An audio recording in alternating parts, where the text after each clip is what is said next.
সেমন smoking, diabetes etcetera এর ক্ষেত্রে আমাদের ওই সম্ভাবনাগুলোকে অনেক ক্ষেত্রে বাড়িয়ে দিচ্ছে। কিন্তু টিবি একটি স্পেসিফিক জীবাণুঘটিত রোগ, যেমন আমাদের ডায়রিয়া জীবাণুঘটিত রোগ হচ্ছে, জলবাহিত রোগ। সেই দূষিত জল বা খাবার না খেলে আমাদের কিন্তু পেটের গন্ডগোল বা ডায়রিয়াটা হবে না। তেমনি আমরা যদি টিবি রোগীর সংস্পর্শে না যাই বা টিবি রোগীকে তার হাঁচি কাশির মাধ্যমে যেটা ছড়াচ্ছে, এটা ছড়াচ্ছে কিভাবে? জীবাণুটা তো শরীরের ভিতরে আছে। টিবি রোগী, আমাদের টিবি রোগকে দুভাগে ভাগ করা হয়। মেজর টিবি রোগটা হয় লাংসে, কিন্তু শরীরের যে কোনো অংশে টিবি হতে পারে, একদম মাথা থেকে পা পর্যন্ত যে কোনো অংশে। হাড়ে টিবি হতে পারে, ইন্টেস্টিনে অন্ত্রে টিবি হতে পারে, কিডনিতে টিবি হতে পারে, এবং স্কিনে টিবি হতে পারে, যে কোনো জায়গাতে টিবি হতে পারে। কিন্তু লাংসের টিবিটা ছড়ায়, অন্য কোনো জায়গার টিবিটা কিন্তু তার জীবাণুটা ছড়াতে পারে না। কারণ আমার যদি হাড়ের মধ্যে টিবি হয়, তাহলে সেখান থেকে জীবাণু বাইরে অন্য কারো কাছে যাওয়ার সম্ভাবনা কিন্তু নেই। এটাকে আমরা পালমোনারির বাইরের টিবি বলছি, এক্সট্রা পালমোনারি। আর পালমোনারি মানে লাংসে যে হচ্ছে, প্রতিনিয়ত বাতাস ঢুকছে বেরোচ্ছে, ওখানে জীবাণু নিয়ে যখন ওখানে ব্রেকডাউন করছে, আমাদের হাঁচি কাশির সাথে প্রতিনিয়ত জীবাণু বেরোচ্ছে। এবং আমরা যদি এইটা হ্যাবিট করাতে পারি যে যাতে প্রত্যেকটি মানুষ যখন হাঁচবে কাশবে কাপড় মুখে চাপা দেবে, সিম্পল অ্যাডভাইস, সিম্পল হ্যাবিট, কিন্তু আমরা করতে পারছি না। সবাইকে সেইভাবে শিক্ষিত করতে পারছি না, কারণ আমরা একভাবে অভ্যস্ত হয়ে বড় হয়েছি, আমরা সেই কালচারটাই মেনটেন করছি। যত্রতত্র কফ থুতু না ফেলা। আমি অনেক কলকাতা শহরে অনেক উচ্চ শিক্ষিত ছেলে, কলেজের ছেলে মেয়েদের দেখেছি রাস্তার উপরে, পরিষ্কার রাস্তার উপরে কফ ফেলে দিয়ে চলে যাচ্ছে। পরে আরেকজন এসে আবার পায়ে করে সেটা চলকাচ্ছে, বাট ক্ষতিকারক। কিন্তু তাৎক্ষণিক তাকে কিছু বলতে যাওয়া, এটা একটা সংঘাতের সম্ভাবনা।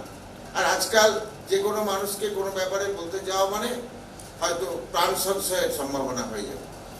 কিন্তু আমরা এই হ্যাবিটটা তাহলে পরিবর্তন করবো কি করে? একটা মানুষকে যত্রতত্র থুতু ফেলছে। আপনারা দেখবেন কলকাতা শহরেরই বড় বড় বিল্ডিং, যেখানে পাবলিক বিভিন্ন কাজে যায়, প্রত্যেকটা বিল্ডিং এর কর্নার একটা ডাস্টবিন তৈরি হয়েছে, সেখানে ওই পানের পিক এবং কফ থুতু ফেলছে। এটা যে একবারে অজানা গ্রামের সাধারণ মানুষ করছে তা নয়, অনেক শিক্ষিত লোক করছে। তাহলে আমরা এটা পরিবর্তন করতে পারছি না কেন? সেই জন্যে আমাদের অ্যাডাল্টদের বিহেভিয়ার চেঞ্জ করতে গেলে একটা তো আমাদের প্রচেষ্টা করে যেতেই হবে, যেটা হয়েছে তাদের পরিবর্তন করা। আর কিছু কিছু আইন তৈরি করতে হবে, সরকারের কাছে সেই অ্যাপিল করতে হবে যে এই ধরনের এই যত্রতত্র স্পিটিং করা বা এই যে বিল্ডিং এর কর্নারে, এগুলো আইন দিয়ে বাঁধতে হবে, যাতে একটা শাস্তি বিধান থাকে, যে একটা পানিশমেন্ট থাকে। এখন দেখুন যত্রতত্র ধূমপান, এটা যখনই আইনের মধ্যে আসছে, আমি যত বড়ই অফিসার হইয়া যাই হোক, আমাকে আইনের ভয়টা থাকবে। যখনই পাবলিক গ্যাদারিং এ স্মোক করলে যদি আমাকে ফাইন দিতে হয়, অটোমেটিক্যালি আমার ভিতরে একটা ভীতি আসবে। আমরা দেখেছি, আমি ছোট বয়স থেকে আর পরবর্তী সময়ে ট্রেনে যাতায়াত করে, প্রথম দিকে যখন ছোট বয়সে ট্রেনে যাতায়াত করতাম, তখন কিন্তু যত্রতত্র যারা ওখানে গল্প করতে করতে স্মোকিং করতো, কিন্তু যখন এটা বলে যে বাবা 500 টাকা ফাইন করে দেবে, এবং একবার ধরলে কিন্তু ট্রেনে ওপেনলি বাথরুমের ভিতরে গিয়ে অনেকে স্মোক করে, কিন্তু ওপেনলি সাহস করে না বা করতে আমি দেখিনি। বাসে ধূমপান বন্ধ হয়ে গেছে, তবু অনেক সময় ওই হেল্পার ড্রাইভাররা ধূমপান করে, ওইটাকেও এখনো আটকাতে পারেনি বা বলতেও পারে না। ওরা ওই কাজ করছে গেটে দাঁড়িয়ে দাঁড়িয়ে, বা ড্রাইভার বসে বসে এখনো স্মোকিং করে, ওটা আটকানো যায়নি। কিন্তু বাসের মধ্যে মানুষ, কিন্তু বাসে আগে আমরা যখন স্কুলে পড়তাম, সেই বয়সের সময়ে বাসে উঠে সিগারেট খেতে হামেশাই দেখা যায়। বা বিড়ি খেতে হামেশাই থাকে, এখন কিন্তু সেটা দেখা যায় না। তাহলে কতগুলো ক্ষেত্রে আইনের দরকার আছে, শাসনের দরকার আছে, আর অ্যাপিল এবং প্রচেষ্টা এটা তো চলবেই। আমাদের টিভির ক্ষেত্রে আমরা সিম্পল হাঁচি কাশি যে কোনো মানুষের করার সময় মুখে কাপড় দিয়ে কাশবে, এইটা আমরা মানুষের কাছে সর্বত্র গ্রামে গঞ্জে সাধারণ মানুষের কাছে অ্যাপিলটা করতে পারি।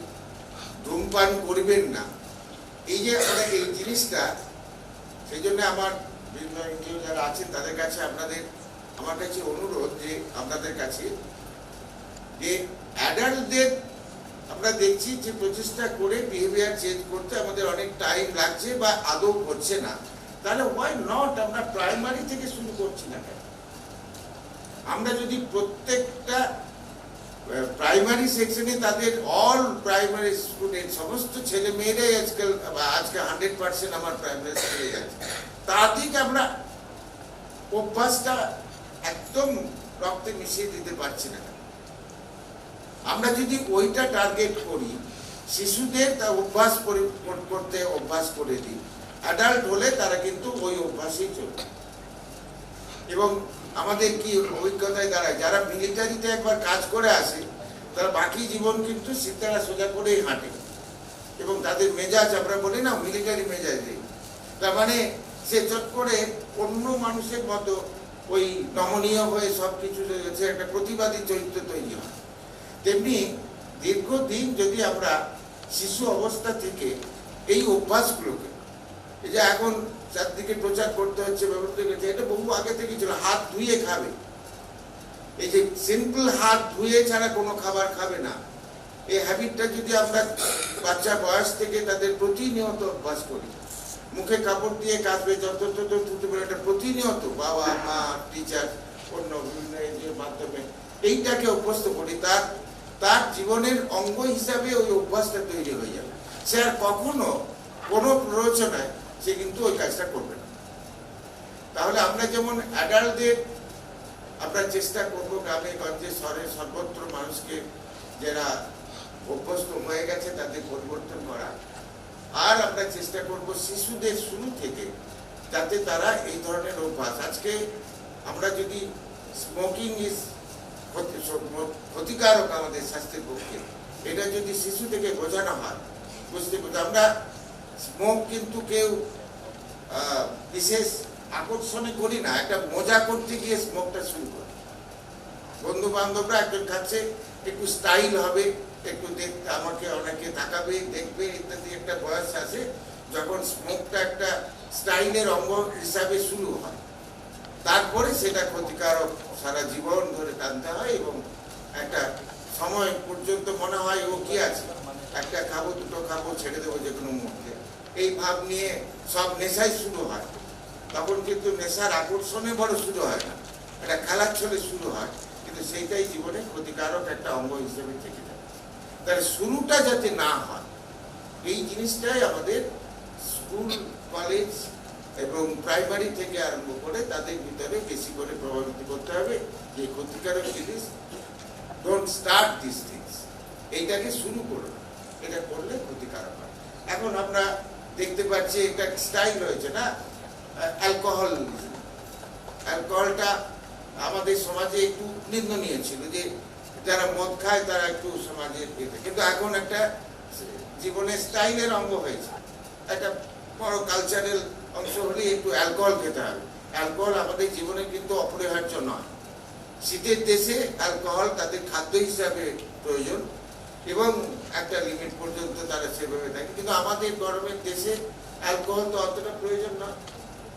খেটে খাওয়া মানুষ যাদের পরিশ্রম করে খুব, তাদের শারীরিক এটাকে আরাম দেওয়ার জন্য অনেক সময় জীবনের অঙ্গ হিসেবে কিছু অ্যালকোহল তাদের প্রয়োজন হয়, কিন্তু আমরা স্বাভাবিক জীবনে যারা মিডল ক্লাস রয়েছি তাদের তো অ্যালকোহল নিতে প্রয়োজন নয়। কিন্তু এখন আমি দেখেছি এখন যে কোনো মানে অনুষ্ঠানে বিয়ে বাড়িতে ছেলেরা সব অ্যালকোহল না হলে চলবে না, এটা একটা স্টাইলে দাঁড়িয়ে গেছে। এবং আলটিমেট এই অ্যালকোহলের ওই মজা করতে গিয়ে নেশাগ্রস্ত হয়ে যত ঘটনা, যেগুলো অস্বাভাবিক ঘটনা, সেগুলো কিন্তু ঘটছে। সেগুলো কিন্তু আমরা ডেকে আনছি সব করে, এবং সেটা শুরু করছি একটা স্টাইল করতে গিয়ে। ওটা জীবনের অপরিহার্য অংশ নয়। অ্যালকোহল না খেলে আমার জীবন চলবে না, আমাদের সমাজে তা তো নয়, কিন্তু এই অভ্যাসটা স্টাইল করতে গিয়ে আমরা করছি, এবং অনেক সময় বাবা মা প্রভোগ করছে। অনেক ফ্যামিলি, আমার বন্ধু বান্ধব আছেন যারা একসাথে, বা ছেলে মেয়েরাও একটু একটু মদ খাচ্ছে, শুরু করছে। বাবা মা একটু অ্যালকোহল না খেলে আমার জীবনে ইয়ে হবে না, চলছে। হয়তো বয়সের একটা স্টেজে গিয়ে অল্প করে শরীর ধারণ করার জন্য অ্যালকোহলের প্রয়োজন, ডাক্তারি প্রেসক্রিপশন হিসেবে অনেক সময় প্রয়োজন হয়, কিন্তু নর্মাল লাইফে যখন তখন যে কোনো অনুষ্ঠানে অ্যালকোহল খেতে হবে, প্লিজ নট আওয়ার। কিন্তু এটা রয়েছে, এবং না খেলেই অনেক সময় নিন্দনীয় হয়ে যাচ্ছে, সমাজ যেমন যেমন তৈরি হচ্ছে। তো সেগুলো যখন তার ক্ষতিকারক দিক আসবে, তখন আবার শিশু অ্যালকোহল বন্ধ করো। আমরা তো বলছি অ্যালকোহল ক্ষতিকারক, একটা স্টেজে গিয়ে ক্ষতি করবেই। অতএব আমরা শুরুতেই এই অভ্যাসগুলোকে একটু একটু করে তাদের ভিতরে, শিশু অবস্থায়, ছাত্র অবস্থায় তাদের ভিতরে প্র্যাকটিস করবে। এবং যারা খারাপ অভ্যাস করেছে, আজকে দেখেন না অভ্যাস, আমরা প্লাস্টিক ব্যবহার করছি, একটা সুবিধা হয়েছে, কিন্তু যত্রতত্র প্লাস্টিক ফেলে দিয়ে এমন একটা স্টেজে যাচ্ছি, কলকাতা ডুবে যাচ্ছে, তার একটা কারণ প্লাস্টিক। জল যাওয়ার রাস্তা তো আর্থিক বন্ধ হয়ে যাচ্ছে, যাবে কোথায়? এও একটা ব্যাড হ্যাবিট। আমরা কিন্তু ওই প্লাস্টিকগুলোকে অভ্যাস করাতে পারছি না, যে একটা জায়গায় বাড়িতে যখন পড়ে তাকে সেগুলো কাজে লাগবে, বিক্রি করবে, অন্য কাজে লাগবে, কিন্তু আমরা যত্রতত্র ফেলছি এবং ওই ব্যাড অভ্যাস করে যাচ্ছি, এবং তার জন্য একটা বৃহৎ ক্ষতি অপেক্ষা করছে আমাদের পরবর্তী সময়ে, যখন তার জন্য কোটি কোটি টাকা খরচা হবে, বিভিন্ন প্রোগ্রাম আসতে হবে যে ওইটাকে আবার বন্ধ করা।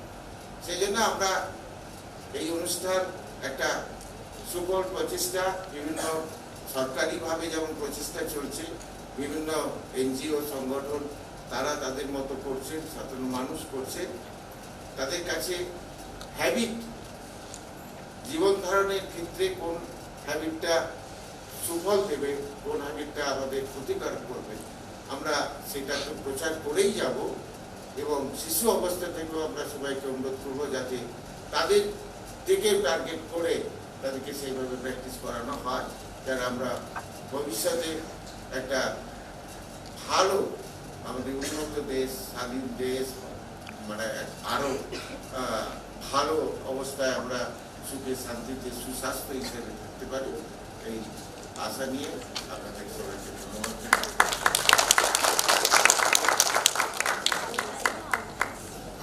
Thank you, sir. I would now request Dr. Chandidas Mukherjee, Secretary Month, to give the vote of thanks.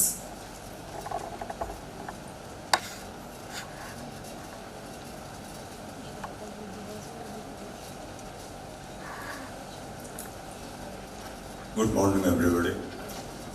Our guests, honorable guests, and my friends and colleagues. This seminar that is going to be held today and tomorrow is almost a dream program that has come true. One is, in fact, frantically in search of finding out ways that can address the well-being of the common people. It has got its own community radio that functions to spread the message that is the gist of HBCC. But it is known to all that change process, behavior change, is a very painful process, is a very difficult process. I compare it to a lady becoming a mother, going through a labor pain and giving birth to a child. That pain has to be quoted by the person who is going to be changed. But how? It is very difficult. I have the experience of experiencing it, that change process cannot be done overnight, and bad behaviors are like pestilence, spreading very rapidly. As Dr. Roy just mentioned, all the bad practices are being practiced by us in a way as if it is something sacred, as if it cannot be changed. And that's why this Today seminar is called to be a springboard. We have to find out how can we communicate. Communication process has to be sorted out in a way that will directly address the bad practices that are being practiced, that has been done by almost all of us. And of course I must first regret, I'm sorry, I arrived late with you, and my sincere regrets to my guest that I have come late. So I hope and I believe, fervently believe, that this today's seminar will help us to sort out ways that will directly help us to find out the strategies, to find out the means, to find out the ways that will be helping us to actually practice it in the field and to achieve the result in numerical terms and in other terms too. That is our best of hope, and the speakers list contains some very important persons who are coming from their from different places with their message to us, and we must cooperate with them, learn the message, learn the ways and strategies and practices in that. As most of my friends will be feeling comfortable in Bengali, I must have to speak something worth in Bengali, with your permission. ব্যবহারিক পরিবর্তনটা বাপু খুব কঠিন জিনিস। রাতারাতি বললাম আর সবাই পরিবর্তিত হয়ে গেল, এরকম কোনো ভিনি ভেদি ভিস্টি নেই। I came I saw I conquer, এটা হয় না। এলাম দেখলাম জয় করলাম হবে না, খুব কষ্ট করে করতে হবে, খুব চেষ্টা করে করতে হবে, এমন একটা ইডিয়ম বের করতে হবে, that idiom will be addressing the problem. একটা ল্যাঙ্গুয়েজ বার করতে হবে, একটা প্রসেস বার করতে হবে, একটা পদ্ধতি বার করতে হবে, যেটাতে মানুষের কাছে সরাসরি তার হৃদয় তন্ত্রীতে আঘাত করা যায়। রবীন্দ্রনাথের গানে আছে যে আমি শুনবো ধ্বনি কানে, আমি ভরবো ধ্বনি প্রাণে। Or Tagore, I must translate it in English. I must learn the sound and I should get it ingrained in my heart and I should practice. আমি শুনবো ধ্বনি কানে, আমি ভরবো ধ্বনি প্রাণে, আমি শুনবো ধ্বনি, সেই ধ্বনিতে চিত্ত বিনয় তার বাঁধিব। I must practice it so that I can ingrain it in my heart. সেই ধ্বনিতে চিত্ত বিনয় তার বাঁধিব, তোমার সুরের ধারা ঝরে যেথায় তার পারে। এটা আমাদেরকে করতে হবে, এইটা বার করতে হবে। মানুষের মনে কি করে একটা অনুরণন করা যায়, মানুষকে কিভাবে আমার মতের সাথে একমতে নিয়ে আসা যায়, কিভাবে তাকে প্রভাবিত করা যায়, এর একটা ল্যাঙ্গুয়েজ বার করতে হবে, একটা পদ্ধতি বার করতে হবে, একটা উপায় বার করতে হবে, তবেই মানুষের মধ্যে পরিবর্তন আনা যাবে। আমি বলে দিলাম সিগারেট খেবো না কাল থেকে, আমি সিগারেটটা ছেড়ে দিলাম, কাল থেকে ভালো হয়ে গেছি। সকালে উঠে আমি মনে মনে বলি সারাদিন আমি যেন ভালো হয়ে চলি, বললেই হয়ে গেল? কেউ চলে না। সবার মনে মনে বলে ওরকম, সারাদিন সবাই খারাপ পথেই চলে। আর খারাপটা একটু আগেই বললাম, খারাপটা ভীষণভাবে মহামারীর মতন ছড়িয়ে পড়ে, ডেঙ্গুর মতো ছড়িয়ে পড়ছে। এইটা মনে রাখতে হবে। এই কথাটা মনে রাখার জন্য এই যে দুদিনের সেমিনার, এই দুদিনের সেমিনারে আমরা আশা করছি আমাদের কাছে সেই অস্ত্রটা এসে যাবে, যে অস্ত্রটা নিয়ে লড়াই করবো। লড়াইটা করবো কোথায়? ময়দানে, গ্রামের মানুষের কাছে, একেবারে সাধারণ মানুষের কাছে আমাদেরকে নেমে যেতে হবে। আমরা চেষ্টা করেছি, আমি চেষ্টা এখন করছি। যেমন আমরা একটা উদাহরণ দেখাতে দুটো কথা বলি। সাবান দিয়ে হাত ধোবে, you wash your hand before taking food and after defecation, এই তো। হাত ধোবে খাবার আগে আর শৌচের পরে হাত ধোবে, সাধারণ কথা। কিন্তু অনেকবার করেছি। আমাদের ছেলেমেয়েরা এখানে আছে যারা এখনো প্র্যাকটিস করে, 100% রেল লাভ এসেছে কি আপনারা বলতে পারবে? আচ্ছা, তাদের কাছে আমরা মেসেজটাকে কিভাবে দিই, একটা উদাহরণ, জাস্ট একটা উদাহরণের জন্য বলছি। আমরা উদাহরণটা বলছি এটা, অসুস্থ হয়ে কেন বাঁচবার দরকার, উপায় যেখানে আছে সুস্থ থাকবার, জীবন তো একটাই সুস্থ থাকা তাই নিতান্ত প্রয়োজন মনে রাখা যায়। দুটি কথা তুমি শুধু মনে রেখো সরকার, খাবার আগে সাবান দিয়ে হাত ধোয়া দরকার, এ কথাটা মনে রেখে পাবে তুমি উপকার, সোচে পরে সাবান দিয়ে হাত ধোয়া দরকার। জীবন তো একটাই সুস্থ থাকা তাই নিতান্ত প্রয়োজন মনে রাখা যায়।